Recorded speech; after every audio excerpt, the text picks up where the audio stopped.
Good morning students, मैं doctor Poonam Gagneja. आज अपने हिस्ट्री का बीए फर्स्ट ईयर की हिस्ट्री का टॉपिक करते हैं मौर्यकालीन सभ्यता, मौर्यकालीन युग। क्या है मौर्यकालीन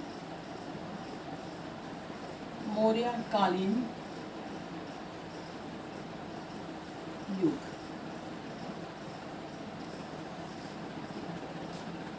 ये बहुत ही इम्पोर्टेंट ये वाला टॉपिक है मौर्यकालीन युग। ये BA first year, second year, third year तीनों में ही ये कुछ ना कुछ इसके पार्ट्स आते ही रहते हैं। और मौर्यकालीन युग करने से पहले हमें इसके पूर्व मतलब पहले इसके बारे में ज्ञान होना चाहिए। यानी मौर्यकालीन जो युग है इससे पूर्व क्या हुआ था, तब ये मौर्यकालीन युग शुरू हुआ था। मौर्यकालीन युग से पहले नंद वंश का शासन था और नंद वंश के जो संस्थापक थे वो थे महापद्म नंद। कौन थे? महापद्म नंद। ये मौर्य वंश के क्या थे? संस्थापक थे।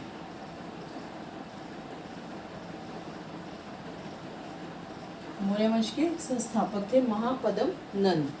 और महापद्म नंद को एक अन्य नाम से भी जाना जाता है। कौन से एक अन्य नाम महापद्म नंद को? इन्हें अगरसेन भी कहा जाता है। इन्हें क्या कहा जाता है? अगरसेन। अगरसेन। अब क्यों कहा जाता है इन्हें अगरसेन? क्योंकि इनके पास अनगिनत सेना थी, इसीलिए कहते लाखों में इनके घोड़े थे और सैनिक थी, पैदल तो इनके सेनानी थे। और इनके पास बहुत सारे मतलब जो अस्त्र शस्त्र होते हैं उनके बहुत बड़े बड़े मतलब इनके जो महल थे वो भरे पड़े थे। मतलब बहुत सारी अस्त्र शस्त्र होने के कारण इनकी को कहा गया है अगरसेन, यानी अनगिनत सेना होने के कारण, सेना होने के कारण इन्हें अगरसेन कहा गया। क्या नाम रखा गया इनका? अगरसेन। और दूसरा इनका नाम रखा गया उगरसेन। उगरसेन प्रचंड गुस्से वाले थे, इसलिए इनका नाम क्या रखा गया? उगरसेन भी रखा गया। प्रचंड तेज गुस्से वाले, प्रचंड तेज गुस्से वाले।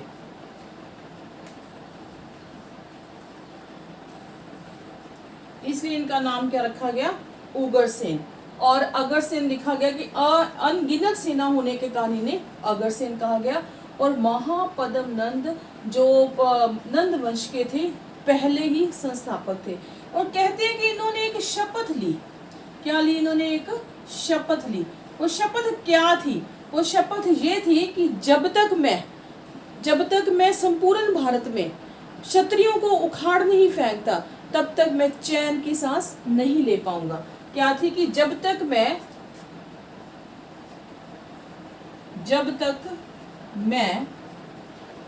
क्षत्रियों को, ये क्षत्रियों के तो बेहद दुश्मन थे, क्षत्रियों को संपूर्ण पृथ्वी से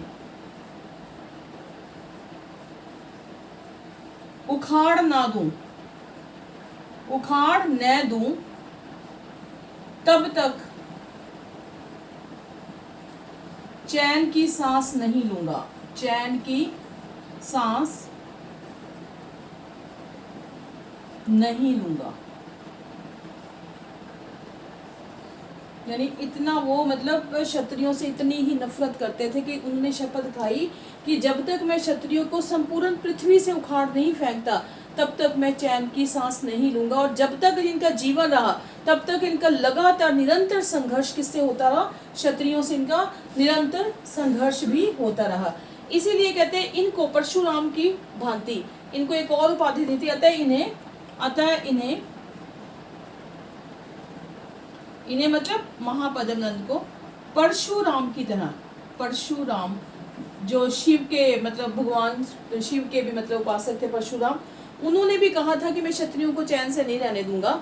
तो वो क्षत्रियों के पीछे उनके हाथ में हमेशा भाला रहता था, तलवार रहती थी और निरंतर गुस्से में रहते थे परशुराम जी। तो उनको भी एक उपाधि दी थी सर्व क्षत्रियात। उनको उन्हें पता है इन्हें परशुराम की तरह सरव शतप्यात या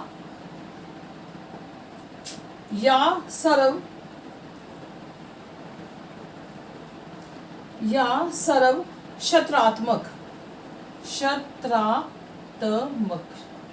इनको दो उपाधियां, ये उपाधियां दी थी। जैसे परशुराम को दी थी वैसे ही सेम इन्हीं को ही उपाधियां दी गई थी। क्या था कि देखो कि जे मौर्य काल से पूरा जो सभ्यता थी वो महापद्म नंद उनके संस्थापक थे, और इन्हें अग्रसेन कहा जाता था कि अनगिनत सेना होने के कारण, और उग्रसेन कहा जाता था कि प्रचंड तेज व गुस्से के कारण। और उन्होंने शपथ ली थी कि जब तक मैं क्षत्रियों को संपूर्ण पृथ्वी से उखाड़ना फेंकूं तब तक मैं चैन की सांस नहीं ले पाऊंगा। और अतः इन्हें कहते हैं, जैसे परशुराम भगवान को भी सर्व क्षत्रप्यात और सर्व क्षत्रात्मक की उपाधि दी थी, सेम वैसी ही उपाधि इनको दी थी। एक हाथी गुफा लेख के अनुसार, हाथी गुफा लेख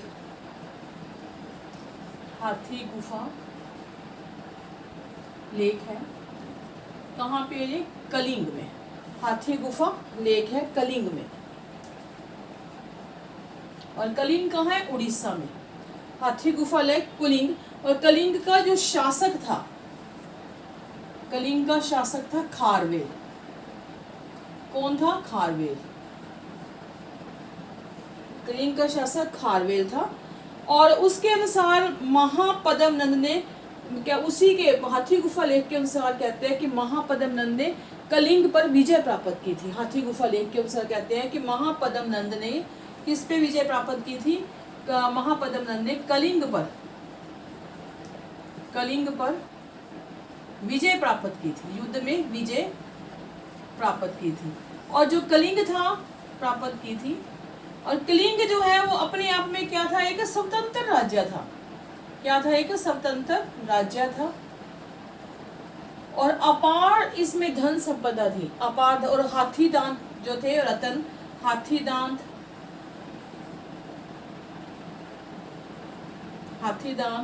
और अन्य रतन जो थे वो प्रचुर मात्रा में थे, बहुत प्रचुर मात्रा में थे।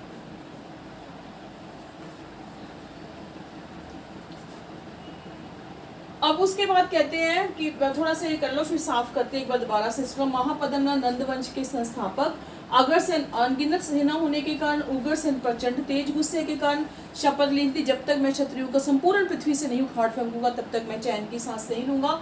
और परशुराम की तरह इन्हें भी सर्व क्षत्रियात और सर्व क्षत्रात्मक कहा गया है। और कहते हैं हाथी गुफा लेख जो कलिंग में है, और कलिंग कहाँ है? उड़ीसा में। उसके शासक थे खारवेल, और महापद्म नंद ने कलिंग पर विजय प्राप्त कर खारवेल को हरा दिया था। और कलिंग जो है एक स्वतंत्र राज्य था, और ये हाथी दांत और अन्य रत्न प्रचुर मात्रा में यहाँ पाए जाते थे। इसमें नेक्स्ट अपने बेटा करते हैं आगे। इसके महापद्म नंद के बाद इन्हीं के पुत्र आगे, इन्हीं के वंशज कौन थे? घनानंद, जिसके बाद कहते मौर्यकालीन युग जो है वह उदय हुआ था। लेकिन इसकी जानकारी मिलनी बहुत जरूरी है, उससे पहले जो है मौर्यकालीन युग की कोई भी मतलब बात नहीं होती। तो अब बात आती है घनानंद। पहले तो ये बात आती है घनानंद,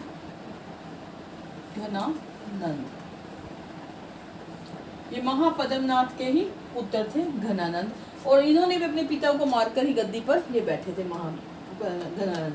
और घनानंद कहते इनका नाम किस लिए कि अतुल धन संपदा के कारण इनका नाम घनानंद या धनानंद कई लोग बोलते हैं, इनका पड़ा था। क्या था कि अतुल कहते धन संपदा होने के कारण, अतुल धन संपदा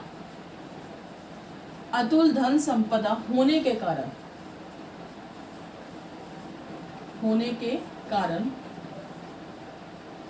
इनका नाम पड़ा, अतुल धन संपदा। और कहते जो नंद वंश था ना, इसका जो विस्तार था ना वो ब्यास नदी तक था। नंद वंश का विस्तार कहाँ तक था? ये बहुत इंपॉर्टेंट कई बार आती है भाई, कहाँ तक इसका विस्तार था? तो कहाँ तक था ये? ब्यास नदी ब्यास नदी तक फैला हुआ था, ब्यास नदी तक फैला हुआ था। और एक बात और भी आती है, मुद्रा राक्षस में क्या लिखा गया है, मुद्रा राक्षस, मुद्रा राक्षस ये एक ग्रंथ है, किताब है मुद्रा राक्षस। इसके लेखक हैं विशाखादत्त। कौन है? विशाखादत्त, विशाखादत्त इसके लेखक है विशाखादत्त। और विशाखादत्त ने मुद्रा राक्षस में लिखा है कि नंदों ने, कहते इस किताब में नंदों के अत्याचारों के बारे में बहुत लिखा हुआ है। क्या हुआ कि नंदों के अत्याचारों के बारे में लिखा हुआ है, अत्याचारों के बारे में किसमें मिलता है वर्णन? मुद्रा राक्षस, जिसके लेखक कौन से हैं? विशाखादत्त। और इसके एक टीका है, टीका इसकी जो है कि टीकाएं हैं, टीका जिसे बोलते हैं, टीका या टीकाएं बोलते हैं। अब टीकाएं का अर्थ क्या होता है? टीकाएं का अर्थ होता है विस्तार पूर्वक। किसका अर्थ है? विस्तार पूर्वक।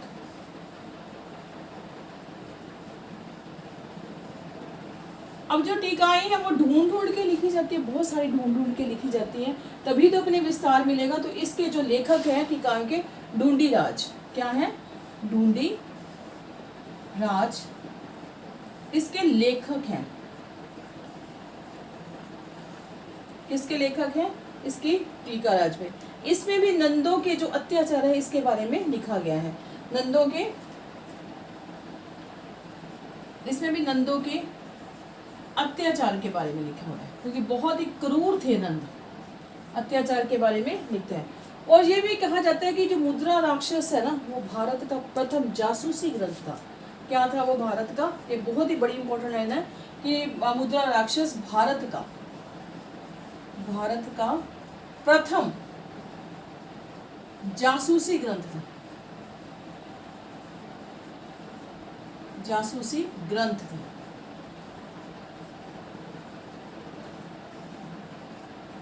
इंपॉर्टेंट है लाइन की ग्रंथ था। और ये कहते हैं नायिका वहीन था, क्योंकि इसमें कोई नायिका नहीं थी। जासूस करते थे ये नायिका वहीन, कोई हीरोइन नहीं थी इसमें, नायिका वहीन ग्रंथ था, नायिका वहीन। और चंद्रगुप्त इसी के अंदर कहते कहा गया है कि चंद्रगुप्त को वृषल माना गया। इसमें क्या माना गया है? चंद्रगुप्त को, इसी ग्रंथ के अंदर, मुझे मुद्रा राक्षस के अंदर चंद्रगुप्त मौर्य को, चंद्रगुप्त मौर्य को वृषल क्या माना गया है? वृषल माना गया है। अब वृषल का अर्थ क्या है? वृषल का अर्थ है निमन जाति। वृषल का अर्थ क्या है? इसका अर्थ है निमन जाति, निमन जाति इसका अर्थ है। अब बात करके फिर आगे चलते हैं, थोड़ा सा एक बार और देखें कि घनानंद महापद्मनाथ के पुत्र थे। महापद्मनाथ के बाद घनानंद आए, और घनानंद का जो नाम है, इनका नाम कहते हैं अतुल धन संपदा होने के कारण इनका नाम क्या पड़ा? घनानंद। और नंद वंश का जो विस्तार है कहते हैं वो ब्यास नदी तक फैला हुआ था। और मुद्रा राक्षस जो एक ग्रंथ था वो विशाखादत्त ने लिखा था, उसके अंदर हमें पता चलता है कि नंदों के अत्याचारों के बारे में पता चलता है। और जो मुद्रा राक्षस है ये भारत का प्रथम जासूसी ग्रंथ भी है, और ये नायिका वहीन है। और मुद्रा राक्षस की जो टीकाएं लिखी गई, टीकाएं होती है जो विस्तार पूर्वक और भी विस्तार पूर्वक लिखा जाए, और उसके जो लेखक है वो है ढूंढीराज लेखक है, और उन्होंने भी नंदों के अत्याचारों के बारे में बहुत सारी बातें की हैं। नेक्स्ट अपने आगे करते हैं, इसी को आगे लेके जा रहे हैं। अब मौर्य वंश शुरू होगा। मुझे लगता है स्टूडेंट्स आपको समझ आ रही होगी, और कोई अगर इम्पोर्टेंट चीज़ है तो साथ साथ लिखते भी जा सकते हो, आप थोड़ा नोट्स बन सकते हैं आपके। अब कहते हैं जब घनानंद आया ना, उसके बीच में नंद वंश और मौर्य वंश के बीच एक और वंश आया, और वो क्या था? यूनानी आ गए थे। घनानंद के समय क्या आ गए थे? घनानंद के समय क्या आ गए? यूनानी आ गए। यूनानी भी वहां पे पहुंच गए थे, और यूनानियों ने कहते आक्रमण भी कर दिया था घनानंद पे आकर। और इसका जो यूनानियों का राजा था वो कौन सा था? अलेक्जेंडर सिकंदर, जिसे सिकंदर भी बोला गया है।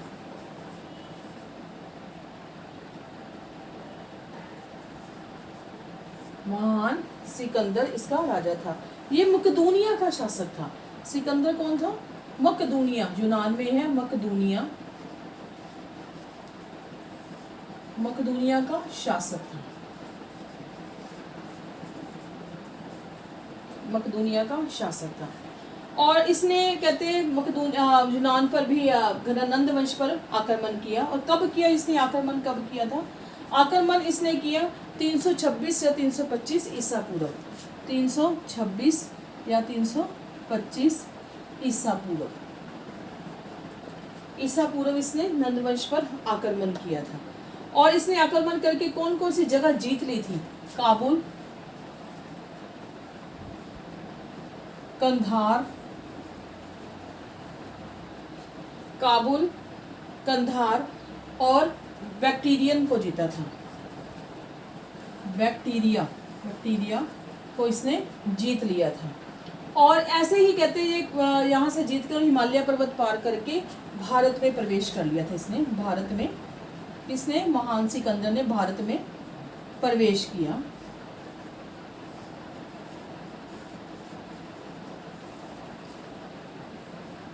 और जब ये भारत में प्रवेश किया तो इसका जो तक्षशिला का जो शासक था वो था आम्बी। तक्षशिला का जब हिमालय से ये किया तो तक्षशिला का जो शासक था आम्बी। इसका बहुत उल्लेख आता है आम्बी का, क्योंकि ये मतलब जो शासक था। अब इसे इसके बारे में कहते हैं जैसे विभीषण ने राम और उसका युद्ध हुआ था सारी खबर देती थी, वैसे ये आम्बी था। इसने बिना युद्ध किए हाथ जोड़कर आत्मसमर्पण कर लिया कि मुझे अपनी शरण में ले लो, मैं आपसे युद्ध नहीं कर सकता। क्योंकि इसने सिकंदर के बारे में सुना हुआ था कि मैकेडोनिया का जो शासक है वो बहुत महान है, इसलिए इसने हाथ जोड़े और कहा कि मुझे अपनी शरण में ले लो। और आम्बी को उसने बिना लड़े, मतलब ये युद्ध हुआ, पहला जो युद्ध था कि बिना लड़े, बिना लड़ाई किए, बिना लड़े उसने आत्मसमर्पण कर दिया। किसने? आम्बी ने आत्मसमर्पण इसने कर दिया। और क्या बन गया? सिकंदर का सहयोगी बन गया। किसका सहयोगी? सिकंदर का सहयोगी बन गया। और अब क्या हुआ कि ये बताने लग गया सिकंदर को कि कहाँ कहाँ तुम युद्ध कर सकते हो और कौन कौन से एरिया में युद्ध कर सकते हो, और उस एरिया में तुम्हें युद्ध करने से कोई नहीं रोकेगा, और कमजोर राज्यों को तो अपने पास बुला ले। यानी ये अंदर के भेद आम्बी सारे देने लग गया। और धीरे धीरे करके क्या हो गया? सिकंदर युद्ध की ओर बढ़ने लग गया। अब क्या हुआ कि इसे कहते हैं आम्बी को ना भारत का प्रथम इसके नाम के आगे लगती है भारत का प्रथम देशद्रोही माना गया। इसको देशद्रोही माना गया है। किसको? आम्बी को माना गया है। आम्बी को भारत का प्रथम, क्योंकि इसने भेद देने शुरू कर दिए, इसलिए भारत का प्रथम ऐसे देने। अब क्या हुआ कि इसने शासन विस्तार के लिए जैसे जैसे ये बढ़ता गया, कौन बढ़ता गया? सिकंदर। तो इसने कहा कि मैं आगे पुरु राज्य था, तो उसके बीच में ना 2 नदियां थी। आगे देखिए, यहाँ तक मुझे लगता है आपको समझ आ गई। आगे थोड़ा और भी इंटरेस्टिंग है ये। इसने जैसे आगे युद्ध करना शुरू किया ना सिकंदर ने, बहुत सारे इसके मतलब इसने जीत भी ली है। फिर एक इसने आगे जो जीतना शुरू किया, तो क्या हुआ कि बीच में क्या हो गया?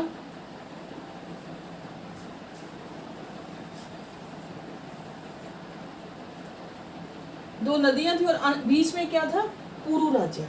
कौन सा राज्य? पुरु राज्य। और पुरु राज्य का जो शासक था वो था पोरस। और यहाँ थी झेलम नदी, और यहाँ थी चिनाब। अब क्या था कि सिकंदर ने इसको पार करके आगे निकलना था, और पुरु राज्य पर इन दोनों मतलब नदियों के बीच एक पुरु राज्य था। देखिए पहले तो, और इसने क्या कि युद्ध करना स्टार्ट कर दिया, और पोरस को पता चल गया भी युद्ध करना चाह रहा है। तो क्या हो गया कि वर्षा आने लगी, और अनगिनत वर्षा होने से क्या हो गया? युद्ध बाढ़ आ गई और युद्ध जो हो ना हो पाया। तो सिकंदर ने क्या किया, अंबी की सहायता से क्या कर दिया, इसके अंदर क्या बना दिया, पुल बना दिया, और पुल बना के और पुल से पार होके अपनी सेना को कहाँ ले आया, पुरु राज्य में ले आया। और पुरु राज्य में लाते इसने पोरस के साथ युद्ध किया, और पोरस क्या कहते हैं, अंतिम सांस तक, यानी जितना भी उसे हो सका अपने सैनिक का सब कुछ उसने युद्ध किया, और बड़ी दृढ़ता के साथ और बड़ी मतलब अच्छे तरीके के साथ उसने युद्ध किया, और बाद में वो हार भी गया। तो क्या हुआ कि पुरु राज्य किसको मिल गया, पुरु राज्य मिल गया इसको, सिकंदर को। अब क्या हुआ कि सिकंदर ने इसे अपने दरबार में बुलाया, किसको बुलाया, पोरस को, और बुलाते कहा कि बता भी मैं तेरे साथ क्या करूं। तो ये बड़े मतलब अपने निडरता से ये बोला कि देखो, जो एक राजा दूसरे राज्य के साथ करता है, क्योंकि हारे हुए राज्य को अक्सर मौत की सजा सुना दी जाती है, तो इसने बड़ी निडरता के साथ सिकंदर को कहा कि जैसे एक राजा दूसरे राज्य के साथ बर्ताव करता है, वैसे ही आप मेरे साथ करो। तो सिकंदर इसकी बात सुनकर बहुत प्रसन्न हुआ। उसने क्या किया, जो पूरा राज्य जीता हुआ था ना, इसको वापस कर दिया कि भी तूने इतनी निडरता के साथ मेरा सामना किया, आंबी की तरह तो यूं नहीं कि हाथ जोड़ी और मेरे साथ हो गए बिना युद्ध किए, आपने युद्ध किया मेरे साथ, और कोई बात नहीं, आपने बड़ी अच्छी तरीके से किया, और आपका जो राज्य है वो वापस कर दो। लेकिन जो ये युद्ध हुआ, इसके बारे में बहुत सारे इतिहासकारों ने बहुत सारे नाम दिए हुए हैं। एक इतिहासकार इसको बोलते हैं, जो यूनानी है, हाई डेस्पिज का युद्ध बोलते हैं। यूनानी इसको क्या बोलते हैं, हाई डेस्पिज, हाई डेस्पिज का युद्ध, जो सिकंदर और पोरस के बीच में युद्ध हुआ, उसे हाई डेस्पिज का युद्ध भी यूनानी बोलते हैं। और कई इसे झेलम का युद्ध भी बोलते हैं। क्या बोलते हैं इसे, झेलम नदी पर किनारे होता है कई, झेलम का युद्ध, झेलम का, भारतीय से झेलम का युद्ध भी बोलते हैं। और झेलम का एक अन्य नाम भी था वित्सता, कई ऐसे वित्सता का नाम युद्ध भी बोलते हैं, वित्सता, ये झेलम का ही नाम था, वित्सता का युद्ध, क्योंकि झेलम का एक अन्य नाम क्या था, वित्सता। इसका युद्ध भी यूनानी इसे बोलते हैं। ये 326 ईसा पूर्व हुआ था, 326 ईसा पूर्व ये युद्ध हुआ था। और आगे इसके बाद आगे चलते हैं, इसके युद्ध के बाद आगे चलते हैं। युद्ध हो गया ये वाला। नेक्स्ट स्टूडेंट, इसी के बारे में आगे चर्चा करते हैं। जब युद्ध हुआ तो सिकंदर ने क्या किया कि उसका मतलब जो पोरस का राज्य था उसको वापस कर दिया, और इसके नाम का वित्सता का युद्ध, या यूनानियों ने इसे इंड स्पेडिस का युद्ध भी बोला है, इंडो स्पेडिस युद्ध बोला है, क्यों ने इसे वित्सता का युद्ध भी बोला है, बहुत सारों ने अलग। अब क्या हुआ कि जो सिकंदर की सेना थी, मतलब उसने क्या किया, सिकंदर की सेना ने ब्यास नदी को आगे बढ़ना चाह रहा था सिकंदर। अब क्या क्या, सिकंदर की जो सेना थी ना, सिकंदर की कहते हैं सेना ने ना ब्यास नदी, क्योंकि ब्यास नदी तक इसका राज्य घनानद का फैला हुआ था, अपने घनानद कर रहे थे तब की बात है, बताया भी था मैंने, घनानद का जो राज्य है वो ब्यास नदी तक फैला हुआ है। सिकंदर की सेना ने कहते हैं ब्यास नदी को पार करने से मना कर दिया। मना कर दिया तो फिर क्या हुआ कि अंत में मतलब मजबूर होकर सिकंदर को वापस कहाँ जाना पड़ा, यूनान जाना पड़ा। और यूनान जाके उसके बाद 2-3 साल बाद जैसे जब वो यूनान चला गया तो बेबीलोनिया में, यूनान में बेबीलोनिया कहाँ पे है, यूनान में। बेबीलोनिया कहाँ है, यूनान में। बेबीलोनिया में उसे मस्तिष्क ज्वर हो गया, यानी सिर का बुखार हो गया, मस्तिष्क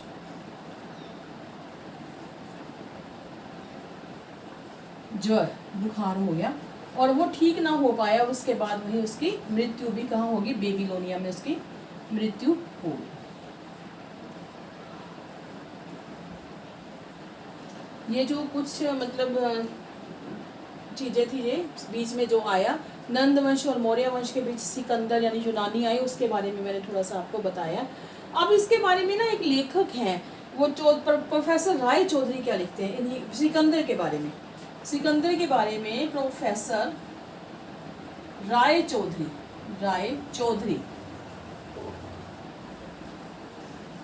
राय चौधरी लिखते हैं कि सिकंदर आया तो कहते तूफान की तरह था और वापिस गया आंधी की तरह। कहते आया तो था वो तूफान की तरह सिकंदर,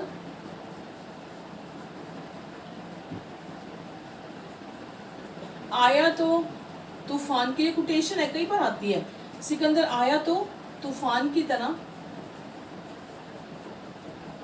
परंतु वापिस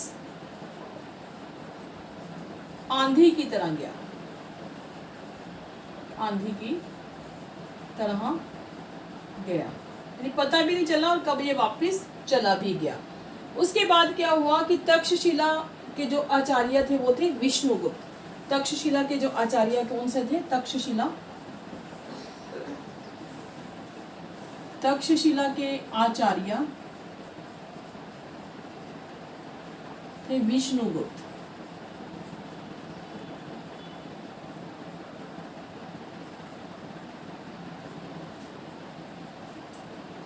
और तक्षशिला के जो आचार्य विष्णुगुप्त थे, इनका भरे दरबार में घनानंद ने अपमान कर दिया था और तभी इन्होंने अपनी चोटी खोल दी थी, जो इनकी चोटी थी वो खोल दी थी कि जब तक मैं तेरे को आसन से गिराता नहीं तब तक मैं अपनी जो चोटी है, इसको अपनी शिरा है उसको बांधूंगा नहीं। उन्होंने कसम खा ली उधर से। और अंत में कहते हैं उन्होंने चंद्रगुप्त मौर्य की सहायता से किसको पराजित किया था? घनानंद को पराजित किया और मौर्य साम्राज्य की नींव रखी। वो स्टूडेंट्स वो अपने नेक्स्ट चैप्टर में करेंगे मौर्य साम्राज्य। आज जो हमने किया है वो है नंद वंश और बीच में जो आया यूनानी संप्रदाय, और उसके बाद हमने कल के चैप्टर में करेंगे मौर्य वंश। धन्यवाद स्टूडेंट्स।